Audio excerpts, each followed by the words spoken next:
Ok.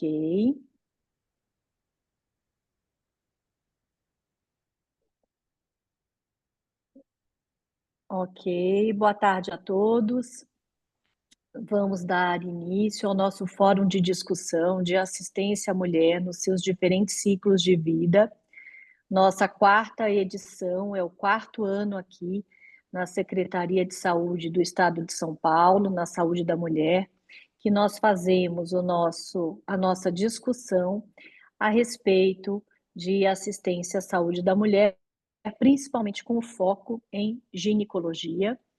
E hoje, encerrando o nosso ano com chave de ouro, nós vamos conversar a respeito de sangramento uterino anormal na rede de assistência. O professor Dr. Luiz Carlos Sakamoto, doutor em medicina pela Faculdade de Medicina na Universidade de São Paulo, responsável pela ginecologia geral do Centro de Referência de Saúde da Mulher de São Paulo, professor responsável na ginecologia da Faculdade de Medicina do Centro Universitário das Américas e membro da Comissão Nacional Especializada de Anticoncepção da FEBRASCO. É com muita alegria que nós recebemos o professor Sakamoto para falar de uma temática tão importante na saúde da mulher, que é uma das principais demandas no nosso artigo publicado de atenção primária à saúde e os principais diagnósticos em saúde da mulher. Então, o sangramento uterino anormal entrou como principal demanda da saúde da mulher na unidade básica de saúde, e nós verificamos que se esta mulher não tiver um tratamento adequado, ela terá um risco 4 vezes maior de um encaminhamento para uma rede especializada e, portanto, também para o nível terciário em 8% dos casos. Então, é fundamental que a gente tenha um atendimento adequado nos diferentes níveis de saúde. E hoje o Dr. Sakamoto vai conversar a respeito de sangramento uterino anormal na rede de assistência. Obrigada, professor Sakamoto, pela presença. Boa tarde a todos. Primeiro, agradecer o convite da professora Isabel Surpreso para falar com os senhores sobre esse tema que é tão importante. Então, em meu nome, em nome das instituições que represento, com muita satisfação e com muito carinho que recebi esse convite e de prontidão aceitei, fiz o aceite com a professora Isabel. Então vamos começar. Primeiramente, não tenho nenhum conflito de interesse para ministrar essa apresentação. E o que é sangramento uterino anormal? A FIGO, a Federação Internacional de Ginecologia e Obstetrícia, refere que o sangramento uterino deve ser um sangramento aumentado em mulheres não grávidas em idade reprodutiva. Aqui fica uma questão daquelas mulheres na pós-menopausa. Alguns consideram como sangramento uterino anormal, mas pela definição da FIGO, a gente tem que é somente durante essa vida reprodutiva. O sangramento uterino anormal pode ser agudo e crônico. O que é um sangramento uterino anormal agudo?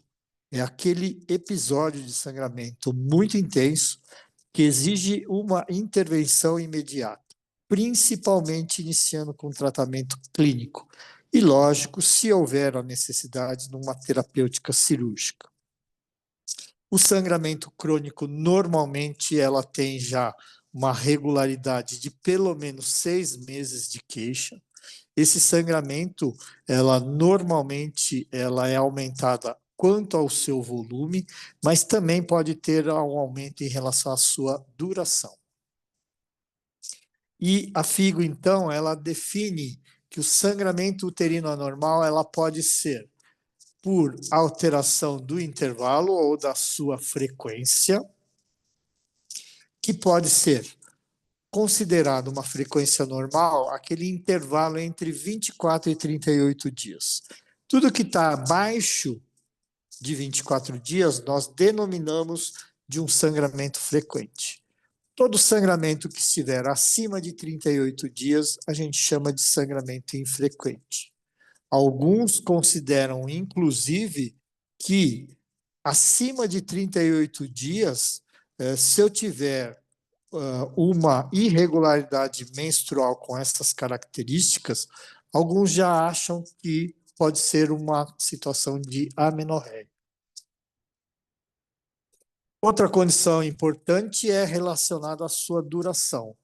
Uma duração normal de um sangramento menstrual se dá entre 3 a 8 dias. Acima de 8 dias está alterado, e nós denominamos de prolongado. E a terceira grande situação diz respeito ao volume. E aqui vale a referência da mulher. Se ela tem um sangramento diminuído em relação ao seu volume ou aumentado. Muitas vezes nós fazemos um questionamento na anamnese, como é a quantidade do seu sangramento? Ah, doutor, é muito. Mas sempre foi assim? Ah, não, eu acho que sempre foi assim. Então a gente não considera como aumentado. Isso é uma referência dela. Porém, se ela chegar para nós e responder que não, doutor, olha, minha menstruação sempre foi muita, eu acho. Mas nos últimos 6 meses, 8 meses, um ano, ela aumentou mais ainda. E agora tá saindo uns pedaços junto. Então, nós chamamos de alteração no volume em relação à quantidade. E por último, os ciclos podem ser irregulares com todas essas características. Então, se anotarmos durante 6 meses qual é a variação da sua regularidade, isto é, da sua frequência, se esta variação for maior do que 8 dias, nós chamamos de um ciclo irregular. Isto é, ela tem um sangramento que varia 27, 28 dias. Se eu pegar 27, 28 dias, vai dar em 6 meses, 6 dias de variação. Mas, de repente, em um mês ela veio 30 e poucos dias. Então, já vai passar desses 6 dias e da regularidade ou da quantidade normal de 8. Então, vamos supor, 33 dias para 28 dá 5. 5 mais 6, 11. Pronto, já é um ciclo irregular. Logicamente, nós podemos ter aqueles sangramentos intermenstruais, que pode ser no meio, no início ou no seu final, ou aqueles sangramentos em uso de medicações hormonais, quer medicações associadas de estrogênio com progestagênio, quer somente de progestagênio. Mas hoje nós vamos nos ater somente às condições em relação à sua frequência, à sua duração e ao seu volume. A FIGO também classifica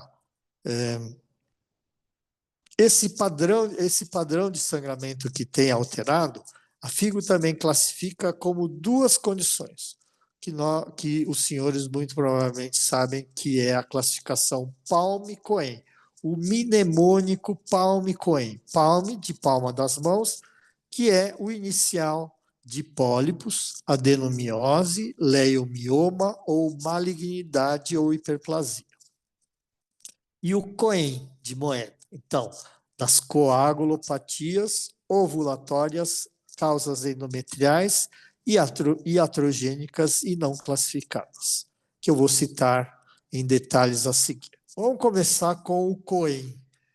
As causas de sangramento uterino anormal motivado pelas coagulopatias, e o principal representante é a doença de von Willebrand, que é a mais prevalente, mas de qualquer forma não é uma doença muito frequente, de modo geral.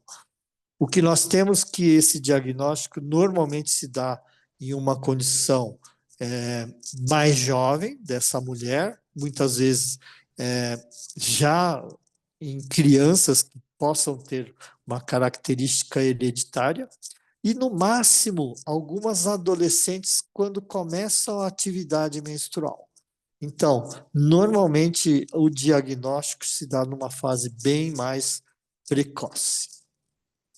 Das causas ovulatórias, sem dúvida nenhuma, o principal representante é a síndrome dos ovários policísticos. E esta, sim, é uma incidência extremamente importante nos dias atuais.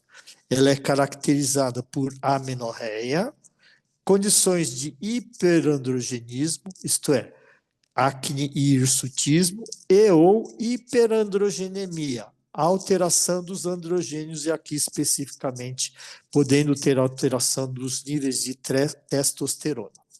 E ela é regida pelos critérios de Rotterdam, que são três, dois de três, aliás, que são a irregularidade menstrual, essas condições de hiperandrogenismo ou hiperandrogenemia e as alterações ultrassonográficas. Aumento do volume dos ovários, presença de folículos na periferia em formato de colar de pérolas e outros. Das causas endometriais, o que nós temos é que a parte anatômica está normal. Porém, eu tenho, sob o ponto de vista do seu interior, uma reação inflamatória. Então, aqui vale muito as condições de infecção, quer as endometrites, quer as endomiometrites, nas doenças inflamatórias pélvicas. Já falo aos senhores que essa é uma condição extremamente importante, onde nós subdiagnosticamos e subtratamos, e muitas vezes lançamos mão de tratamento hormonal, sendo que o mais importante é fazer a terapêutica com um antibiótico relacionado a essa condição. Então, muitas vezes eu posso ter uma cervicite através de uma clamídia, e essa clamídia pode ascender para a região endometrial e aí causar essa reação inflamatória e aí aumentar essa característica, perpetuar uma doença inflamatória pélvica. Por isso, há necessidade de fazermos o diagnóstico através de um exame clínico bem adequado para essa situação.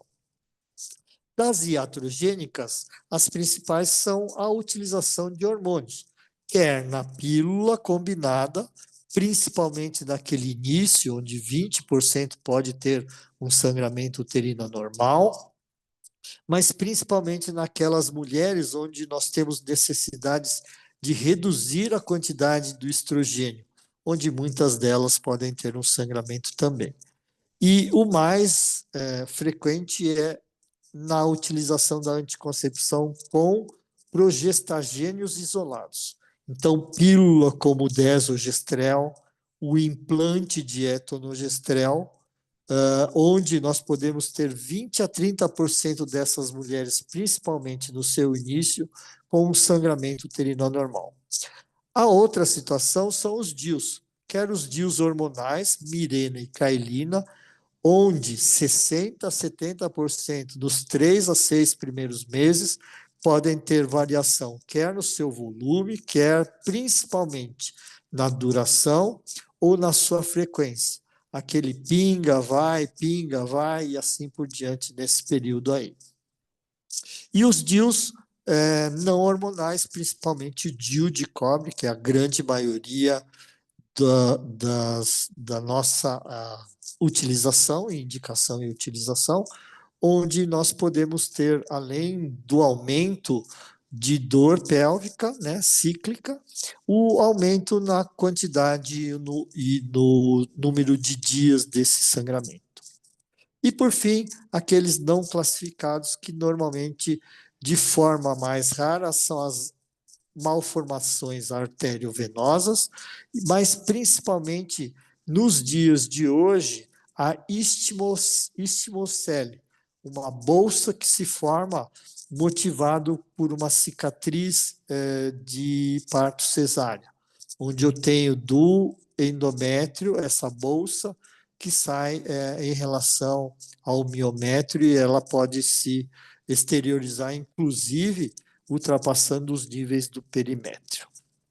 Mas principalmente naquelas endometrites crônicas, onde o diagnóstico se dá de forma mais difícil nos dias atuais.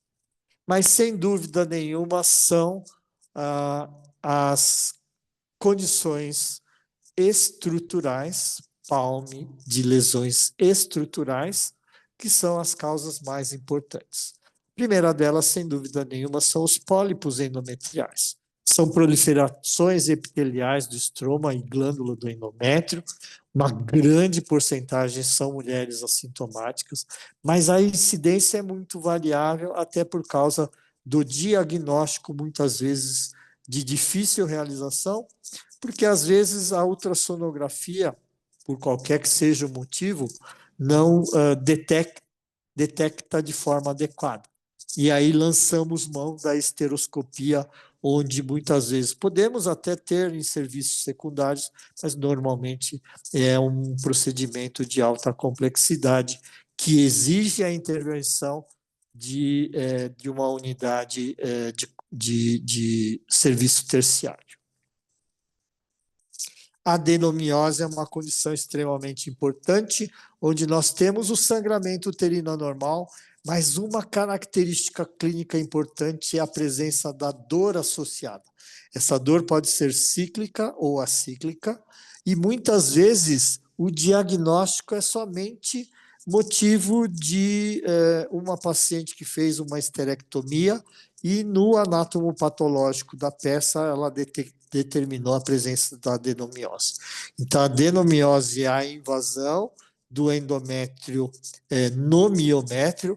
Essa invasão se dá principalmente quando essa zona juncional ela é maior do que 12 milímetros, e a incidência também é muito variável. Normalmente é uma doença que acomete mulheres ao redor dos seus 40, 45 anos. E ela pode ser difusa, na sua grande maioria das vezes, mas ela pode ter também características focais.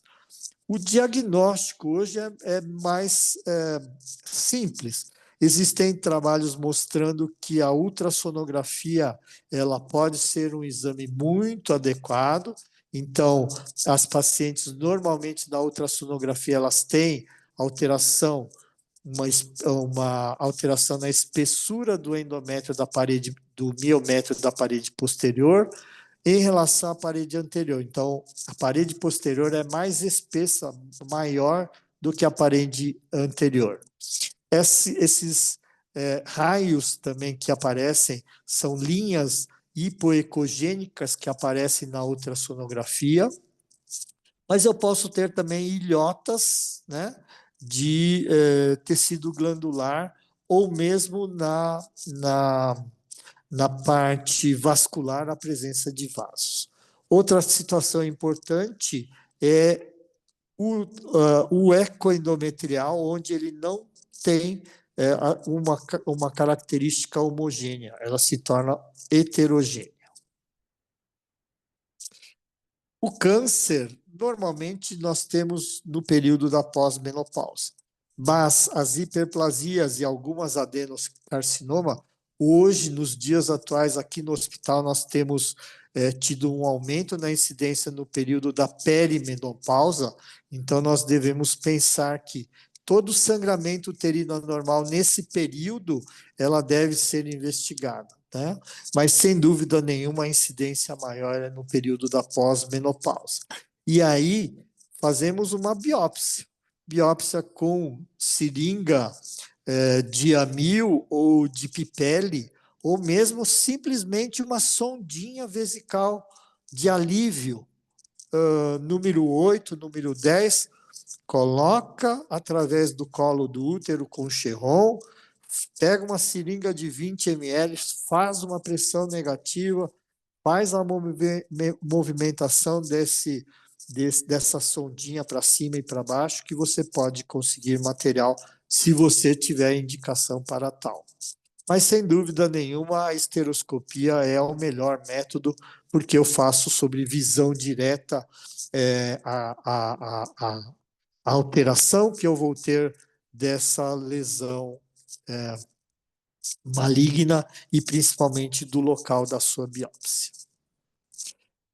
Mas, sem dúvida nenhuma, a principal doença são os leiomiomas. É o tumor benigno de maior prevalência entre as mulheres, caracterizada por aumento do tecido muscular liso entremeado por colágeno, e ele, sem dúvida nenhuma, é o tumor mais frequente dentre todos os tumores e principalmente o tumor dentre os tumores benignos.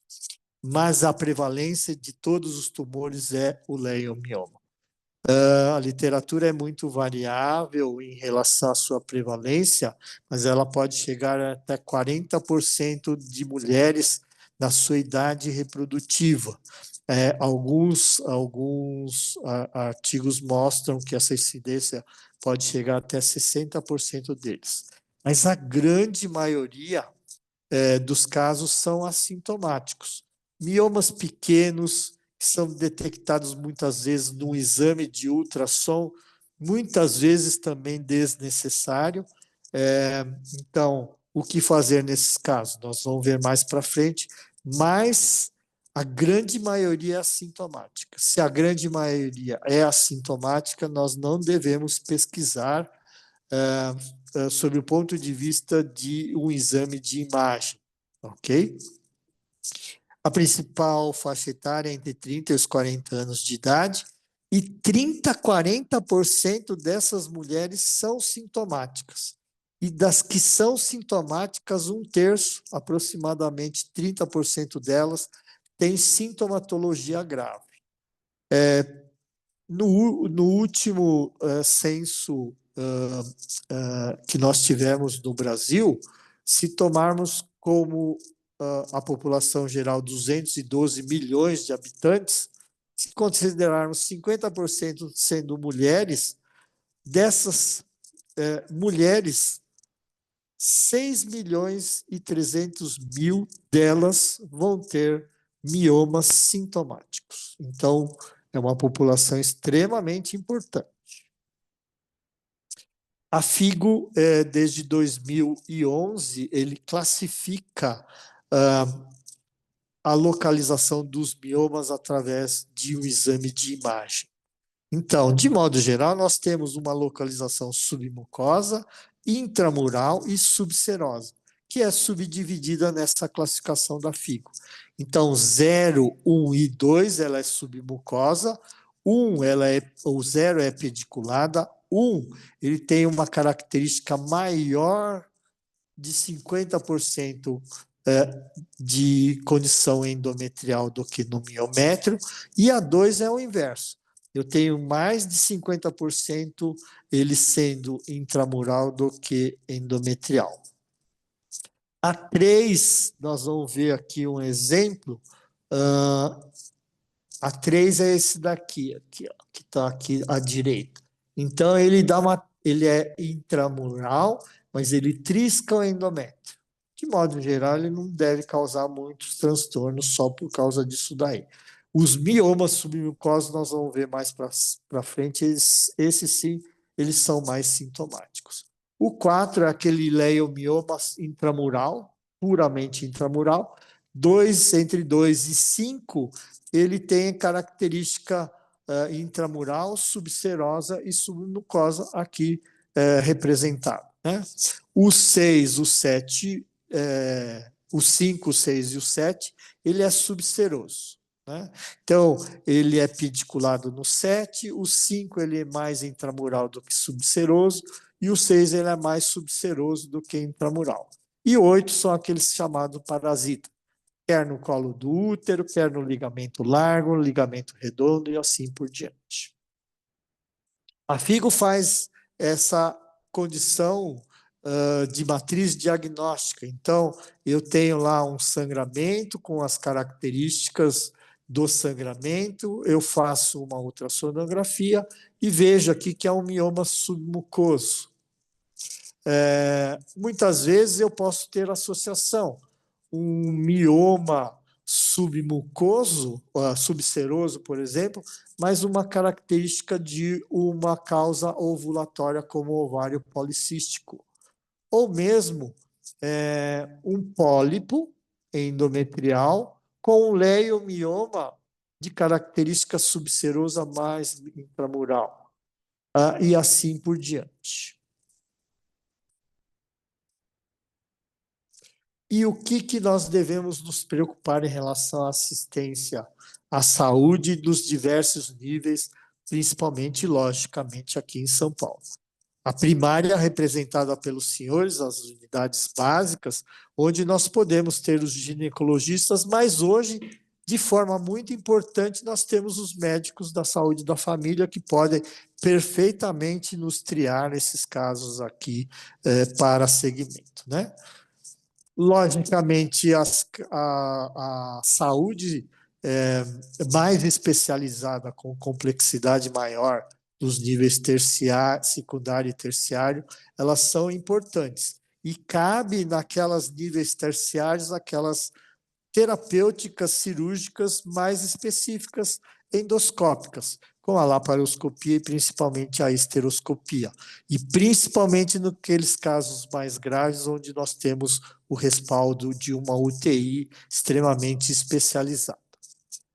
Mas como os senhores devem se portar frente ao sangramento uterino anormal, por diversas causas, mas principalmente no leiomioma, que sem dúvida nenhuma é a principal característica. Primeiro, pela clínica, sangramento uterino anormal. Aumento na duração dos dias, aumento na quantidade de sangramento menstrual, redução no intervalo e assim por diante. Pode ter presença de dor pélvica e, naqueles casos graves, a anemia. Nós vamos ver a anemia de forma muito particular. Logicamente, um exame ginecológico adequado.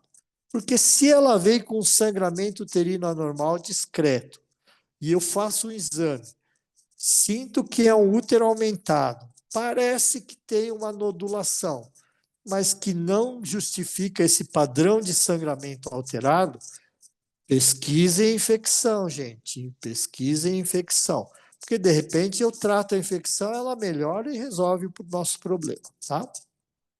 Sobre o ponto de vista laboratorial, o hemograma é extremamente importante, nós vamos ver, dos três aspectos. A série vermelha para detectar anemia, a série branca para detectar uma infecção, e as plaquetas, muitas vezes eu detecto uma alteração na coagulação. Mas, sem dúvida nenhuma, o exame de imagem é muito importante, nós vamos ver aqui. Ele é fundamental, mas a necessidade é mais clínica e a intervenção que eu vou falar aos senhores a seguir, tá? A ultrassonografia, quando os senhores encaminharem para os serviços secundários e terciários, é importante eu ter a ultrassonografia. Mas, além da ultrassonografia, cabe muito bem aos senhores fazer uma intervenção clínica até essa paciente chegar nessas unidades mais especializadas. E, finalmente, a endoscopia naqueles casos de miomas submucosos, né? Esse aqui é um mioma extremamente grande dentro de uma cavidade. Eu vejo aqui os ósseos tubários, direito e esquerdo, sem problema nenhum, e é o motivo da grande maioria dos sangramentos uterinos anormais. A ultrassonografia pélvica pode ser transvaginal e ela, sem dúvida nenhuma, é o principal exame de diagnóstico, mas às vezes eu tenho leiomiomas muito volumosos que ultrapassam 1.000, 2.000, 3.000 centímetros cúbicos, e aí a complementação transabdominal é importante para determinar a localização adequada. A ressonância magnética não deve ser um exame solicitado pelos senhores. Deve ser restrito aos casos mais dos serviços de especialidade, principalmente naqueles casos onde eu necessito uma cirurgia conservadora, através da miomectomia, quer laparoscópica, quer, às vezes, esteroscópica, né? Mas na laparoscópica ou na laparotomia, muitas vezes, mesmo que eu tenha naquele nível secundário a necessidade de uma cirurgia convencional. Então, aqui tem um detalhe de uma ressonância de leiomiomas extremamente volumosos, onde muitas vezes eu posso até detectar uma degeneração sarcomatosa. É raro, né? Então, qual é o roteiro diagnóstico que nós devemos fazer? Uma boa anamnese, um bom exame físico especular, afastar a infecção, fazer um exame de toque, ver se ela não tem uma doença inflamatória pélvica, fazer mobilização do colo, palpar os anexos para ver se ela não tem dor, e aí fazer um segmento dessas pacientes. No sangramento uterino anormal, é importante afastar a gravidez, muitas vezes com beta-HCG. Mais uma vez, friso para os senhores que é importante afastar uma infecção, quer uma cervicite, quer uma doença inflamatória pélvica. E o hemograma se faz necessário para analisar a série vermelha, HB, nível de HB para detectar anemia, mas também, mais uma vez, se eu tiver uma leucocitose, eu posso estar frente a uma infecção e as plaquetas podem ter alterações e aí o distúrbio de coagulação está presente. E a ultrassonografia, pessoal, é fundamental. Mas vocês vão solicitar a ultrassonografia e não vão ficar esperando. Nós podemos fazer terapêutica. Isso que eu vou mostrar aos senhores. Então, vejam vocês que eu tenho aqui adenomiose, tenho mioma submucoso, mas eu tenho aqui também um pólipo. Então, vejam que o diagnóstico é extremamente importante para fazermos uma terapêutica adequada. Uma coisa importante é a anemia. No Brasil e no mundo, 1/3 das mulheres elas têm anemia em diversos graus devido aos leiomiomas. Então, nós fizemos aqui no Hospital da Mulher, nas pacientes que fizeram esterectomia, antes da pandemia, durante a pandemia e depois da pandemia, e logicamente a gente teve uma redução de 50% do volume de cirurgias para esterectomias por mioma, e depois retornaram ao normal. Mas mesmo assim, o que nós observamos?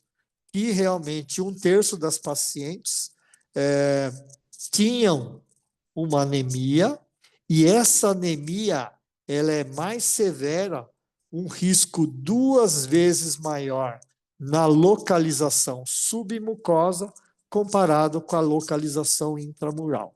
Então, é o mioma intramural que causa sangramento aumentado, sim, mas é o mioma submucoso que vai causar um sangramento muito maior e, por vezes, levar a uma anemia muitas vezes severa. Então, o que fazer nos casos de leiomioma?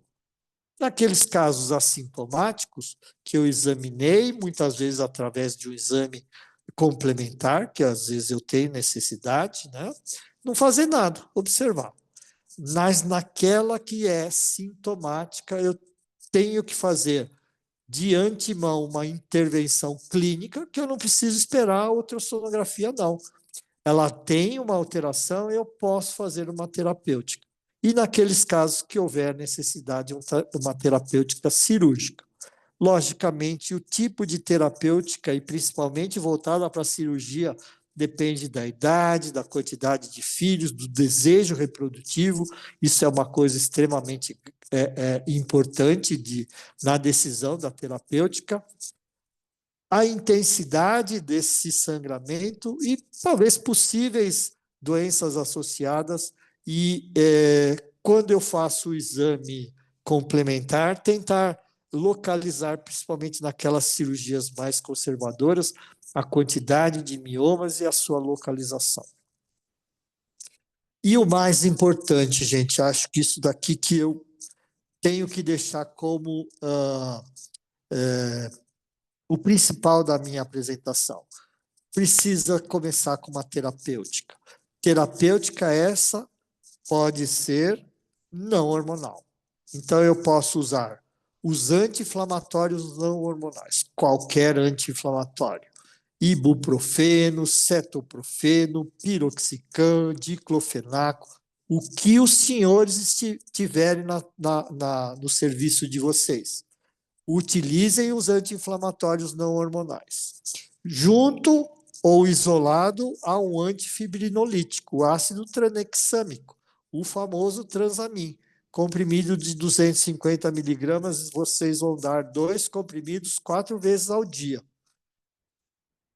E os dois devem durar pelo menos 5 dias, né? O ideal é que não ultrapasse esse período, principalmente nos anti-inflamatórios não hormonais, devido aos efeitos colaterais gástricos, mas principalmente renais, e no ácido tranexâmico, né? Se não resolveu em 1, 2, 3 dias, muito provavelmente não vai resolver em 7, 8, 10 dias.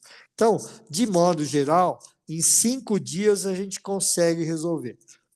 Mais uma vez, ou os senhores começam só com anti-inflamatório e depois associam antifibrinolítico, ou começam com antifibrinolítico e depois associam anti-inflamatório.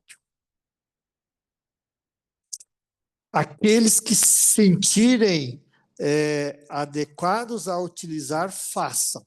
E é simples. O quê? Tratamento hormonal. O que os senhores podem utilizar? Pílula comum, ciclo 21 que tem na unidade de vocês. Começa com um comprimido de 8, naqueles casos agudos, hein? Principalmente nos casos agudos, que necessitam de uma intervenção que já vem sangrando há muito tempo, que vem com coágulos. Então, eu dou um ciclo 21, começo um comprimido de 8 em 8 horas. Parou de sangrar, 7 dias sem sangrar, passa para 12 em 12. 7 dias sem sangrar, passa para 1 por dia. Essa paciente precisa ficar 20 dias sem sangramento, ok? Não adianta os senhores darem um de 8 e 8 só 5 dias, porque ela vai parar de sangrar, mas vai voltar quando suspender a medicação. Alguns de vocês vão falar assim, mas ela é hipertensa. Naquele caso agudo, se eu tiver que utilizar, não vai ter problema. Não vai ser 20 dias de pílula combinada que ela vai ter um infarto, um AVC. Se ela tiver que ter, é porque ela ia ter mesmo, tá? Então, não tenham receio de dar pílula combinada. Bom, não estou satisfeito, não estou contente, vamos usar só um progestagênio. Então, norethisterona, acetato de norethisterona, primolutinol ou acetato de medroxiprogesterona, 10 miligramas os dois. Da mesmo esquema. Um comprimido de 8 em 8 horas, ficou 7 dias sem sangrar, passa para 12 em 12, 7 dias sem sangrar, uma vez por dia, 7 dias sem sangrar, retira.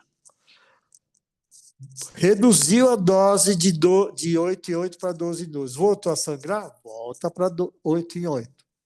Tem que ficar pelo menos 20 dias sem sangramento. Naquela paciente onde eu tenho um encurtamento de ciclo, onde a quantidade de dias não está tão elevado assim, eu menstruava 4 dias, mas agora estou menstruando 7. Ou naquelas pacientes que às vezes têm uma alteração no intervalo, né, numa redução no intervalo, ou até aumento, pode ser um ovário policístico, eu quero só controlar o ciclo, como que eu posso fazer? Posso dar uma pílula combinada, ciclo 21, esquema 21/7, posso dar o desogestrel 75 microgramas por dia. Os senhores têm na sua unidade o DIU hormonal. Coloquem o DIU hormonal, principalmente naqueles úteros não volumosos. Hoje a gente já está chegando aqui no hospital a colocar Mirena, né? Levonorgestrel de 52 miligramas. Aqui está errado, não é 3 anos, é 5 anos. Mas a gente está colocando Mirena em volumes de útero de 500 centímetros cúbicos. Então, vamos utilizar Mirena, gente.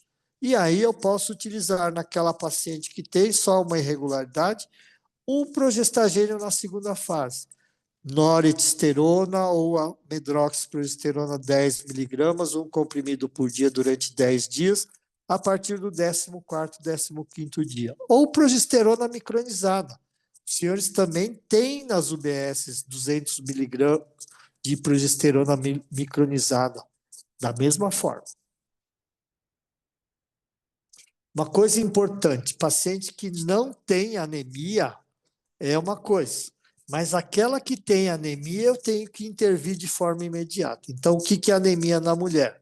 Um HB inferior a 12 gramas por decilitro. Lembrem-se, ela não pode estar grávida. Está grávida é outra terapêutica, tá? Mas também nós temos que muitas mulheres não têm anemia, já tiveram, mas elas podem ter uma deficiência de ferro. E aí eu tenho que pesquisar o perfil de ferro. O que eu tenho que fazer? Dosar ferritina, índice de saturação transferrina e o PCR. Ah, eu não tenho isso aqui, demora muito. Ok, faça o tratamento e peça depois, se for o caso. Se você acha que é uma coisa importante, tem dificuldade, pode encaminhar para uma unidade mais específica, mas fazendo uma terapêutica. Então, como que eu faço o diagnóstico naqueles que podem realizar o perfil de ferro? Dosoferritina. Se ela tiver menor do que 30, é deficiência de ferro. Se a ferritina tiver entre 30 e 100, vejo o PCR. PCR positivo, deficiência de ferro. Ferritina maior que 100, PCR positivo, tenho que ver o índice de saturação transferrina. Índice de saturação transferrina menor que 20, deficiência de ferro. E aí a gente tem que tratar. E é importante saber isso daí. Por quê? Quando os senhores encaminham para qualquer que seja cirurgia, né? Cirurgia gastrointestinal, cardíaca, vascular e principalmente ginecológica, a quantidade de mulheres que têm anemia é extremamente importante. Chega em termos de 1/3, como eu disse, dos casos, né? Mas mais do que isso daí é que se no pré-operatório eu tenho anemia, no pós-operatório ela vai sangrar durante a cirurgia. Com certeza ela vai ter mais anemia. Por isso que eu tenho que fazer a terapêutica antes, diagnóstico e terapêutica. Por que é importante fazer o diagnóstico e terapêutica?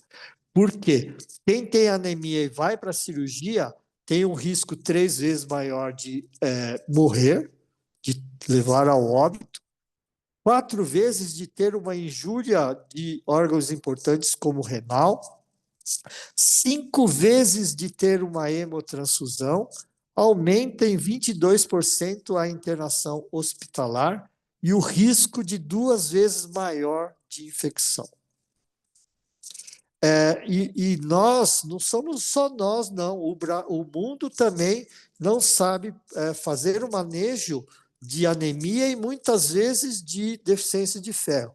Isso aqui é um trabalho de uma autora muito importante chamada Diana Mansur, que ela fez um trabalho com 22 guidelines sobre sangramento uterino anormal no mundo. E o que ela descobriu? O que ela observou? 15 dessas 22 diretrizes recomendava a triagem da anemia. Uma simples dosagem de hemoglobina. 15, isto é, 1/3 dos guidelines não fazem nem hemograma. Por isso que o hemograma é fundamental. Metade das diretrizes não faziam pesquisa de deficiência de ferro. 1/3, 8 de 22 diretrizes, além de não fazer a recomendação da triagem, não sabem repor ferro. E mais do que isso, 5 de 22 não sabem quando que eu devo fazer ferro oral ou ferro endovenoso.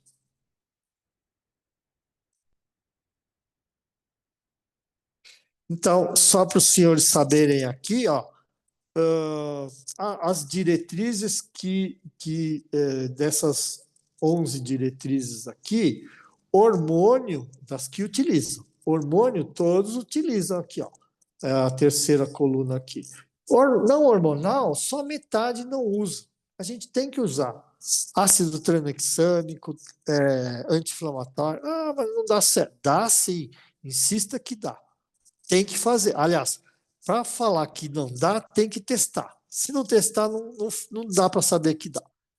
Mas muitos diretrizes usam o quê? Dilmirena. E uma coisa importante, a gente pode usar uma alternativa que são os análogos do GNRH, os agonistas do GNRH.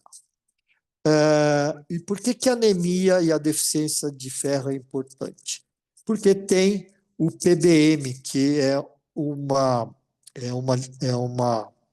ação da Organização Mundial da Saúde de muito tempo, mas que principalmente a partir dos anos de 2011 ela se tornou uma coisa muito importante, que mostra o seguinte: quando eu tenho anemia ou deficiência de ferro, muitas vezes vai levar a hemotransfusão. Essa hemotransfusão não determina que ela vai ter uma perda de ferro, quer dizer, eu faço a hemotransfusão, mas ela não vai garantir que ela vai continuar sangrando. E se ela continua sangrando, ela vai ter anemia de novo. E aí o ciclo se fecha. Então, o Patient Blood Management, né, o PBM, ele é embasado em 3 pilares. Otimizar a massa eritrocitária. O que é isso daí? Diagnóstico da anemia e tratar essa anemia ou deficiência de ferro. Minimizar a perda de sangue. Vocês viram que no intraoperatório, se eu perder mais sangue, se ela estiver anêmica, aumenta a infecção, aumenta a mortalidade, aumenta o tempo de internação. E aí, otimizar uma característica importante que é a hemotransfusão. Eu tenho que fazer hemotransfusão, sim, naquela paciente que precisa. Tá? E aí, isso tudo faz com que eu tenha todas as condições de melhoria dos riscos daquelas pacientes. E como que eu vou tratar essas mulheres? Anemia, HB menor que 12, sulfato ferroso 100 miligramas por dia, tá? Se eu tenho 40 miligramas, 80 miligramas. Todos os dias, de preferência em jejum. Ah, mas eu tenho intolerância. Tá dia sim, dia não. Ok? Pode dar, mas dê em jejum, não dê com alimentação. Deficiência de ferro. Eu tenho que dar, e aqui eu tenho que utilizar para anemia, o sulfato ferroso, tratar de 2 a 3 meses, ok? Deficiência de ferro. Eu tenho que usar 40 miligramas de sulfato ferroso. Quanto tempo? 3 a 4 meses, ok? Eu estou tratando. E aí, se ela demorar para ir para a cirurgia, os senhores já estão fazendo uma terapêutica importante. Terapêutica com ferro endovenoso. Eu posso fazer por 2 formas. O sacarato de hidróxido férrico, que é o noripurum, ou a carboximaltose férrica, que é o Ferrinject, né? Como é que eu posso fazer isso daí? Eu dou o noripurum, eu dou 2 frascos, né, 100 miligramas a cada 2 ou 3 dias, quer dizer, 2 ou 3 vezes na semana, por pelo menos 5 vezes. Ou eu posso usar 2 frascos de Ferrinject uma vez por semana. E aí eu vou controlando o nível de HT. Então, se ela tiver um nível de HB de 8, de 9, não vamos fazer hemotransfusão. Vamos dar ferro endovenoso, gente. E nós fizemos um trabalho aqui no hospital, né? Que nós detectamos num trabalho o seguinte: mulheres com anemia antes da cirurgia. E elas utilizaram o agonista do GNRH, e aqui especificamente a goserelina, na dose de 10,8 dose trimestral. Então, os senhores estão vendo aqui 2 momentos, um de março a agosto de 2022, quando a gente estava terminando o Pérola Byton lá na Brigadeiro, e setembro de 2022 a fevereiro de 2023, onde a gente estava começando aqui no hospital, né, da mulher. Então, o que nós detectamos lá no Pérola?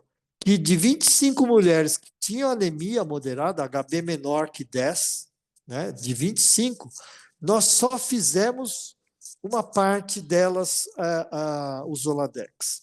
Mas naquelas que eram elegíveis, são 9 só aqui, nesse período de 6 meses do início do Hospital da Mulher, todas fizeram uso dos Doladex. Então, dos 13 casos, dos 25 elegíveis, né, era um protocolo que a gente estava começando, e protocolo, quando começa, é difícil a aderência de todos.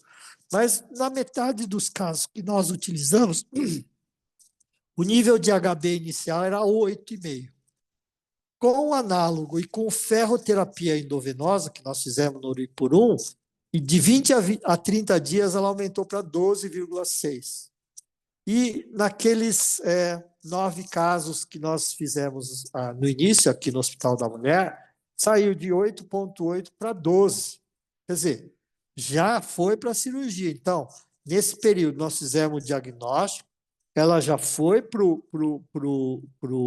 a avaliação pré-anestésica. Quando ela voltou para a gente marcar a cirurgia, ela já estava com um nível de HB adequado, pelo menos para fazer a cirurgia. Ideal para a cirurgia, não. Vocês viram que perde sangue durante a cirurgia. O ideal é que a gente chegasse aqui, essa é a nossa meta atual, para 13, 14 de HB. Mas, de qualquer forma, uma coisa muito importante, nós saímos de 2 hemotransfusões naquele período de 6 meses lá, final do Pérola, né? De hemotransfusão antes de cirurgia, para 0 aqui no hospital. Então, desde setembro de 2022 até hoje, nós tivemos só 2 casos que nós fizemos hemotransfusão antes da cirurgia, porque não respondeu às terapêuticas clínicas. Aqui, brevemente, eu já estou terminando, brevemente, o nosso protocolo em relação ao leiomioma. Então, a gente sempre dá anti-inflamatório e ácido tranexâmico para todas as pacientes com sangramento uterino anormal. Logicamente, o mioma é a principal causa, né? Vou fazer a terapêutica hormonal sempre, sempre que possível, né? Com essas medicações que eu até já citei alguma delas lá à frente. E aí, aquelas que vão para a cirurgia, elas vão para uma cirurgia conservadora, miomectomia. Então, nas esteroscopias, naqueles miomas submucosos, nos miomas intramurais, laparoscopia ou laparotomia. A histerectomia, ela pode ser vaginal, laparoscópica ou laparotômica. Aqui a gente tem alguns critérios de volume que a gente está mudando, mas no útero pequeno eu posso fazer até a via vaginal. No Brasil, eu tive a possibilidade de ter contato com outros centros. A região Nordeste, a grande maioria das cirurgias do pessoal é via vaginal, né? Não faz laparoscopia. Laparoscopia é serviço terciário, né? Então, serviço secundário de atendimento, esterectomia abdominal ou vaginal. Naquela paciente que tem anemia. E o que a gente segue de classificação? Organização Mundial da Saúde. Uma anemia leve de 11, HB de 11 a 11,9. Anemia moderada, 8 a 10,9. Anemia severa, menor que 8. Para hemotransfusão, o que a gente tem feito aqui? Primeiro, mulheres, é um protocolo que a gente determinou seguindo um daqueles lá da Diana Mansur. Mulheres com HB menor que 5, hemotransfusão. Mulheres com HB menor do que 6, e normalmente são essas com HB menor que 6, que são sintomáticas. E sintomas importantes numa unidade de urgência? Sensação de desmaio, de desfalecimento, vômitos e taquipneia. Então, esses são sinais importantes de que ela tem uma clínica de uma anemia importante. Aí eu posso fazer a hemotransfusão. O que manda o PBM? Faço um concentrado de hemácias ou uma bolsa de sangue total. Reavalio depois Se ela melhorar da sintomatologia, faça o quê? Ferroterapia endovenosa. Não vamos gastar bolsa de sangue, gente. Até HB de 6 tem, tá vomitando. Prescrição. Dois concentrados de hemácia. Não, faz um, depois reavalia, né? E aqui a gente pega o HB. HB maior que 10, a gente pode fazer o Noripurum, mas normalmente a gente, dependendo do retorno da paciente, a gente faz ferro oral.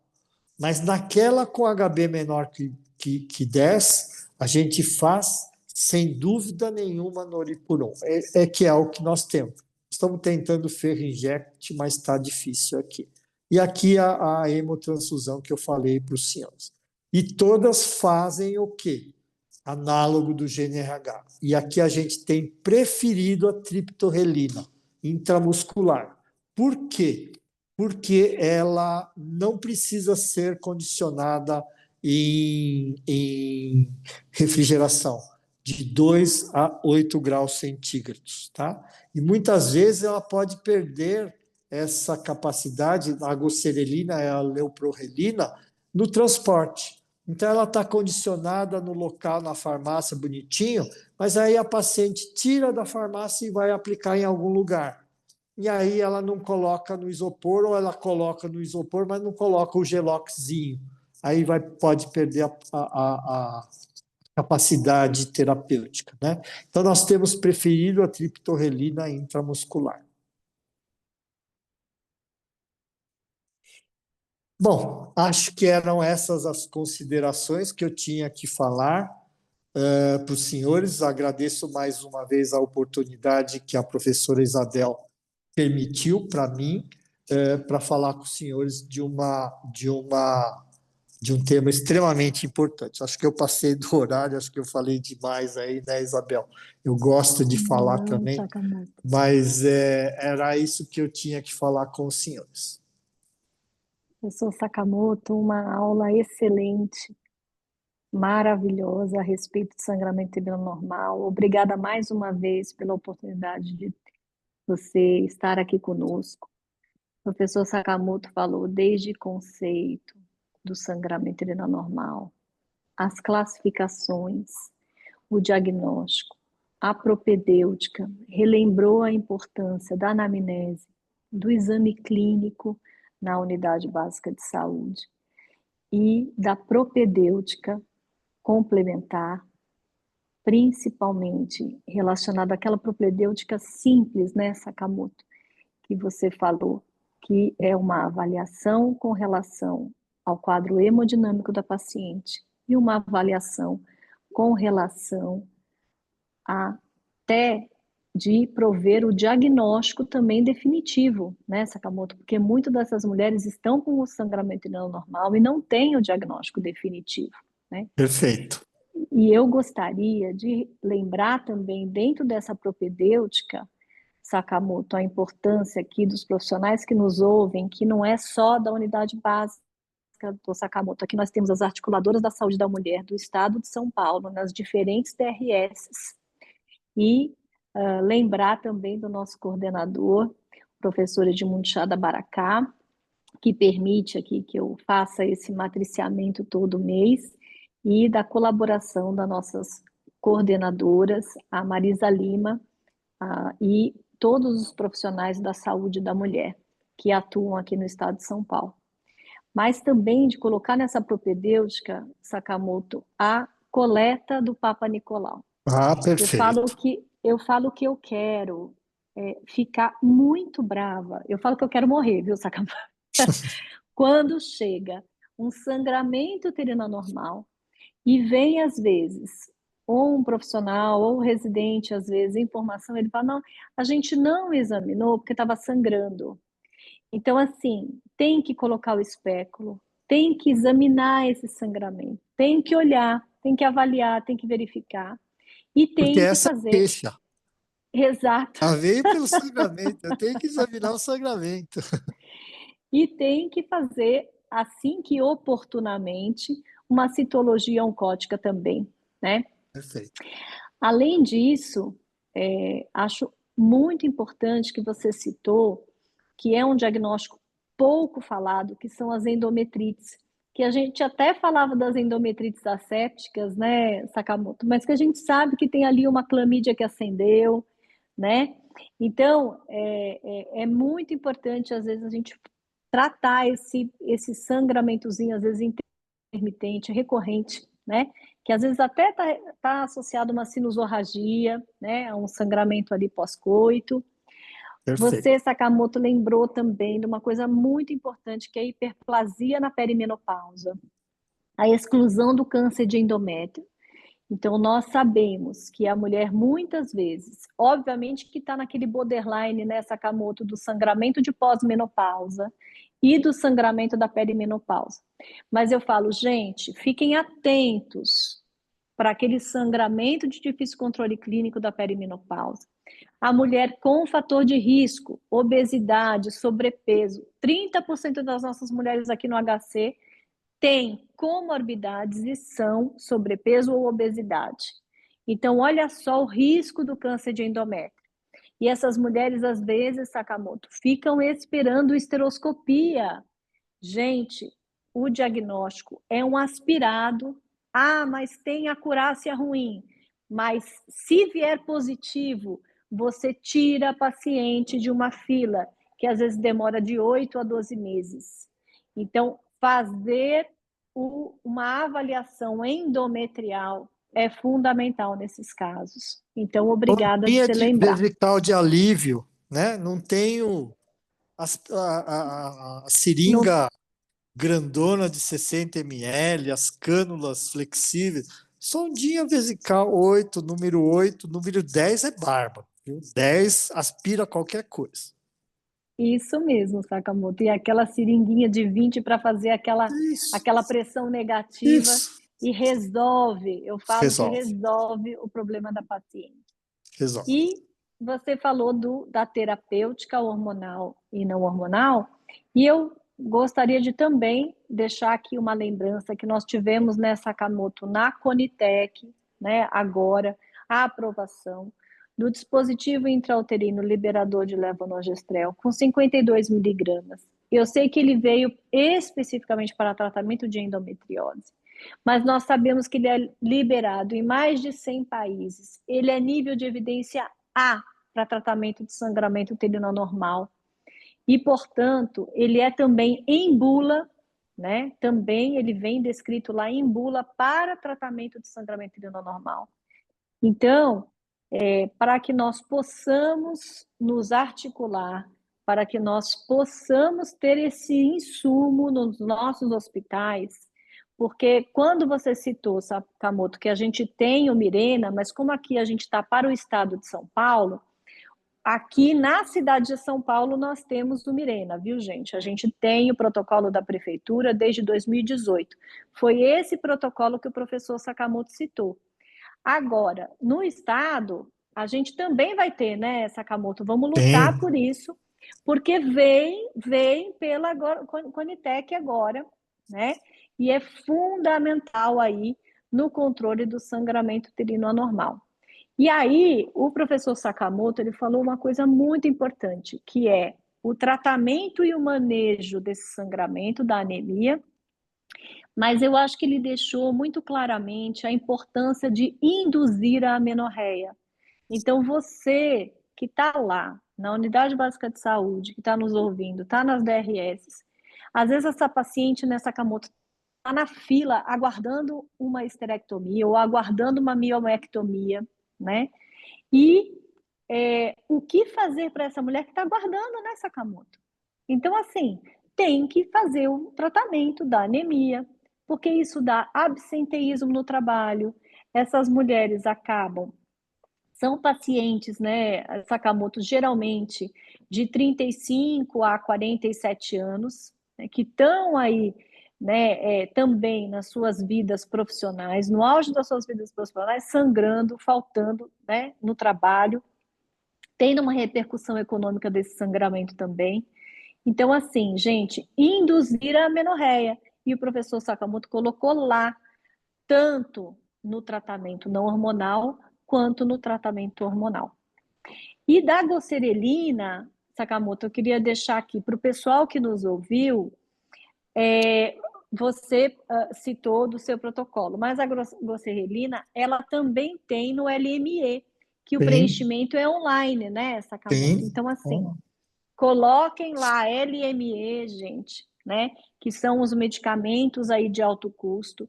O preenchimento é online, é fácil e tem lá os locais que são os centros que distribuem, né? E é Então, rápido, e é rápido, e é isso mesmo. rápido. Então, foi uma aula muito completa, bastante esclarecedora. Eu gostaria de abrir agora aqui, eu vou dar uma olhada no chat, que eu não consegui aqui olhar aqui ainda. Suzete, não sei se o Joaquim está aqui, que o Joaquim trabalhou muito tempo, Sakamoto, na prefeitura, ele agora está na área técnica aqui, ajudando a Marisa e a Suzete. E se tem alguém, deixa eu olhar aqui no chat.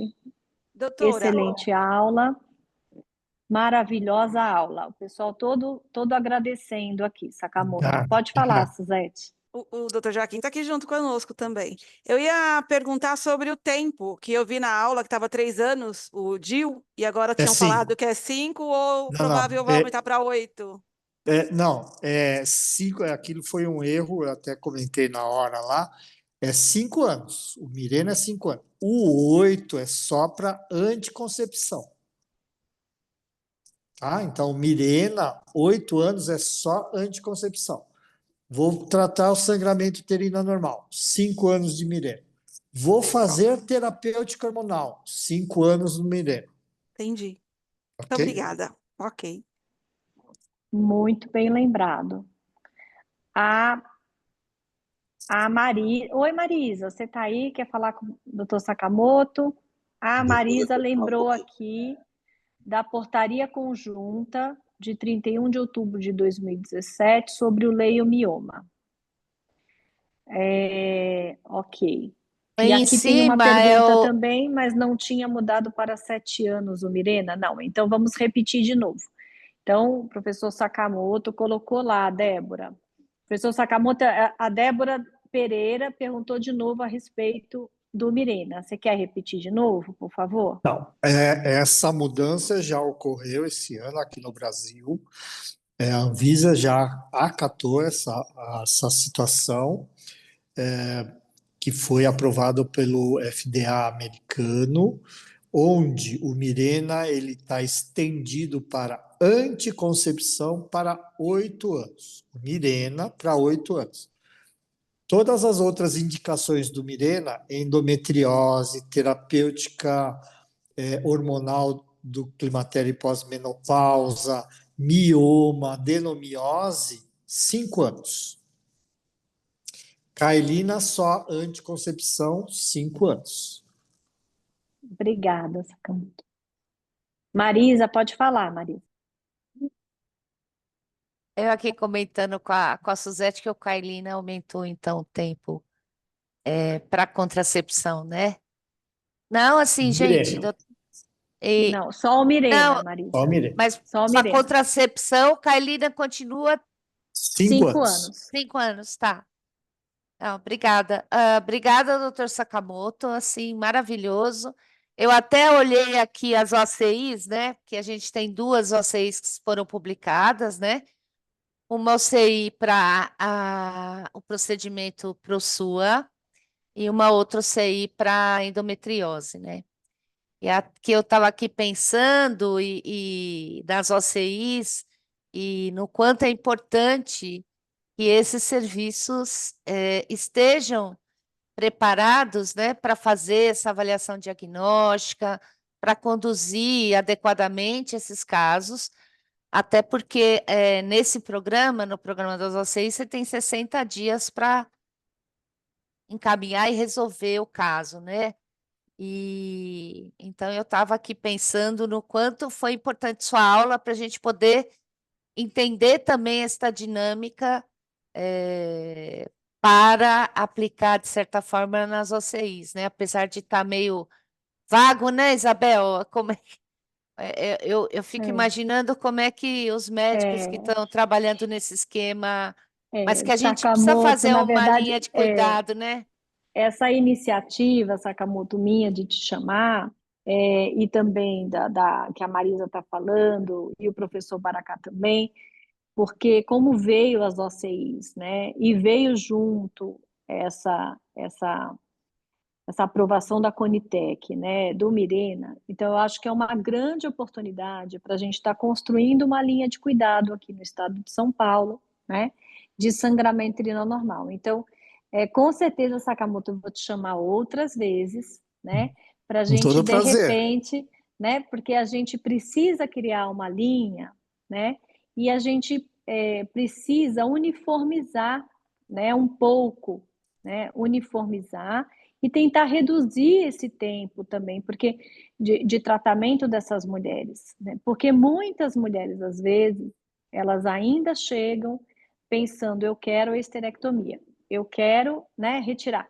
E nós temos que também mudar uma cultura nessa camada, mudar uma cultura também do profissional de saúde que atende o mioma e às vezes encaminha direto para um centro de referência, sendo que o mioma podia ser tratado ali com Mirena, né? Então, toda essa cultura e uniformização de processos de trabalho em cima do sangramento uterino normal, eu acho que a gente vai ter que construir, né? Então, foi proposital mesmo que eu te chamei, para já dar uma sensibilizada aqui, né, nas DRS de São Paulo, e, e exatamente para isso, né, Marisa, para a gente construir essa linha de cuidado, né, Mar? A gente teve um protocolo lá no Pérola. A gente não tem aqui mais assim voltado para essa parte porque cirurgia nós não temos fila mais, né? É, vou fazer propaganda do hospital. O ano passado nós fizemos 50% das laparoscopias de endometriose do estado de São Paulo. Mioma Parabéns. cirúrgico pode mandar para a gente que não tem fila aqui, principalmente por via abdominal. Lógico que por laparoscopia a gente tem uma fila um pouquinho maior, mas como são úteros grandes que nos são encaminhados, a gente não tem fila mais, não. E lá nesse protocolo do Pérola, para retardar a cirurgia, nós reduzimos a fila de 6 meses para um mês.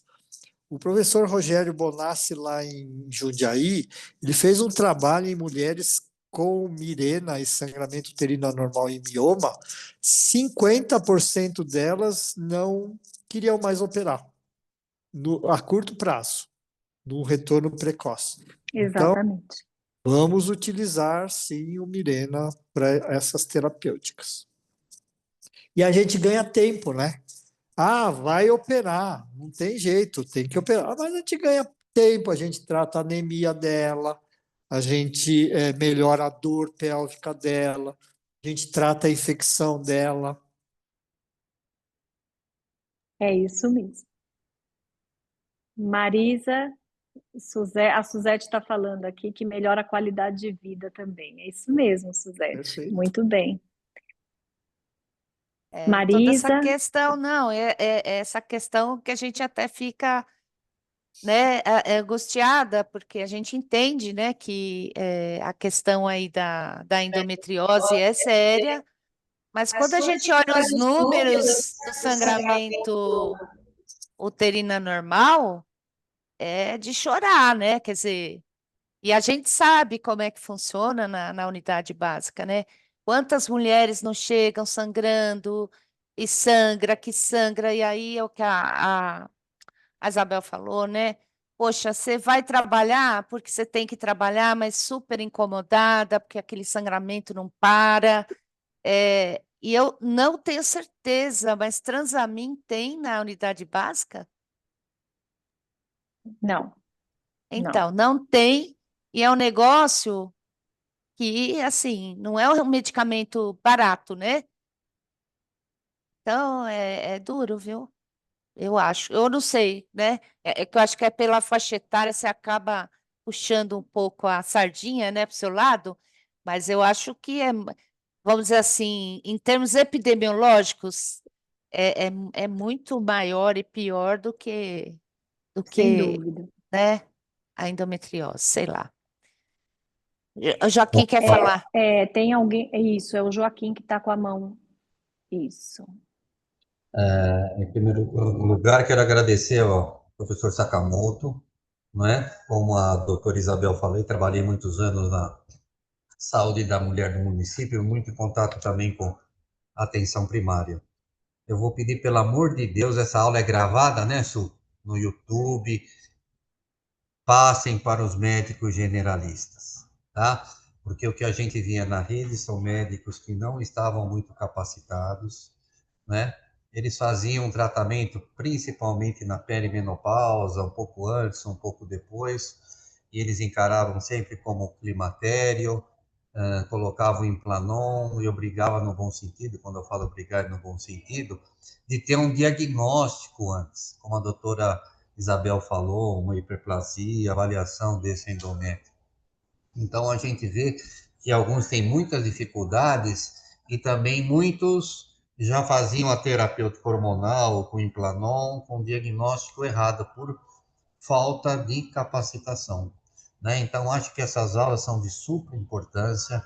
Agradecer ao Dr. Sakamoto, didática, é de fácil entendimento, tem lá o nosso protocolozinho e repassar para os municípios, né? Porque se eu via isso aqui no município de São Paulo, que estamos aí no grande centro próximo, imagina naqueles municípios pequenininhos, longe, onde que o profissional não tem muito acesso. Eu acho que para isso, principalmente, que essas aulas do ciclo servem. Então, pedir pelo amor de Deus aí para as DRS repassarem isso para os municípios, para a gente não ter tanto diagnóstico errado ou não diagnóstico, né? Que o doutor Sakamoto foi tão feliz e tão didático, tá? Mais uma vez, parabéns para a doutora Isabel desse tema, né? E a gente ainda vai ficar batendo a tecla aí nesse mesmo tempo, aí até que a gente vê que, teoricamente, principalmente os generalistas aí não estão muito capacitados. Muito obrigado. Até o meio de qualificar essa fila de cirurgias, né, doutora? Porque uma vez que você prioriza o tratamento ou faz um melhor exame, acaba limpando essa fila de cirurgia. Eu peguei já profissional mesmo, que não faz o Papa Nicolau se tiver em sangramento. E daí fica Na aguardando vigência aguda, cessar esse na vigência sangramento. aguda, realmente, né, a gente não coleta por causa da qualidade, né, porque vai ficar com grande quantidade de hemácia, né, a citologia em si. Mas o que eu quis dizer é que tem que ser solicitado, né, e que às vezes a paciente chega lá sem uma avaliação prévia, né. Eu tive um foi- caso, doutora, só deixa eu te passar um caso. Eu peguei um caso que estava em pronto-socorro, sangramento intenso, e daí ficou parado no pronto-socorro, porque a clínica em si falou que só ia examinar depois que tivesse uma coleta do Papa Nicolau. Só que o sangramento estava intenso, a mulher estava ruim e ficou parada no pronto-socorro. Então, sabe, vai postergando a conduta. Pelo menos poderia acessar, né? Mas posterga, isso que é o ruim de tudo. Foi bem lembrado pela professora Isabel a parte do Papa Nicolau.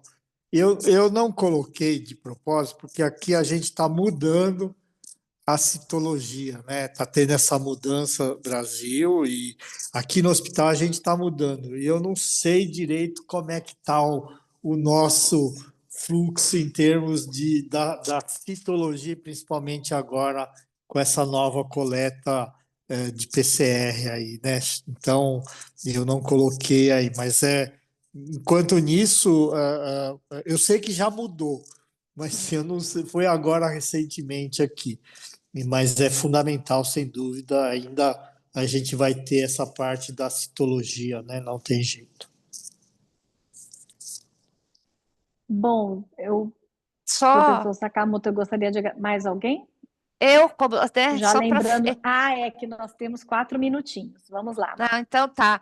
Não, só para lembrar que mesmo com a citologia anterior e que o Estado de São Paulo ainda não fez adesão completa no DNA HPV, por motivos técnicos mesmo, junto ao Ministério da Saúde, é importante que se pergunte, né, para essa mulher, mesmo que ela esteja sangrando, na medida do possível, qual foi a última vez que ela fez o Papa Nicolau, uma mamografia, não custa, né, você tá lá, né, SIC, né, tá lá na consulta, então acho que é importante perguntar, né, e lembrar o que a Suzete falou, isso é comum, muito comum em pronto-socorro, e pior, né, elas às vezes vão para as UPAs, e a UPA precisa, acho que, conversar sobre isso também, Isabel.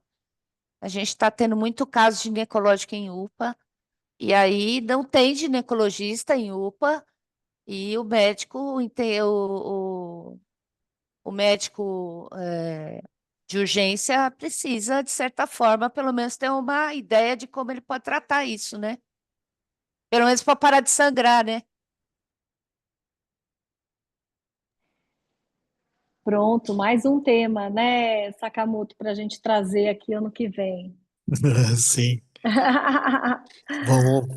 podemos fazer alguma coisa bem específica. Excelente. Mais uma vez, lembrando aqui, né, a área técnica da saúde da mulher, do governo do Estado de São Paulo, o professor Dr. Edmundo Chada Baracá, nosso coordenador, a nossa coordenadora Marisa Lima, a oportunidade de eu fazer esse bate-papo uma vez por mês, do nosso matriciamento, nosso fórum de discussão de assistência aos seus diferentes ciclos de vida da mulher. E a gente teve a oportunidade hoje de estar com o professor Luiz Sakamoto, que foi uma aula esclarecedora, didática, e com certeza que nós vamos incorporar no nosso dia a dia, na assistência à saúde da mulher. Eu agora vou passar para a Marisa e para a Suzete fazerem o encerramento, e eu deixo meu agradecimento, Sakamoto, pela oportunidade de ter dividido aqui esse momento com você. Muito obrigada. Eu que agradeço o convite, estou à disposição. E o hospital também, né? Estamos de portas abertas aqui.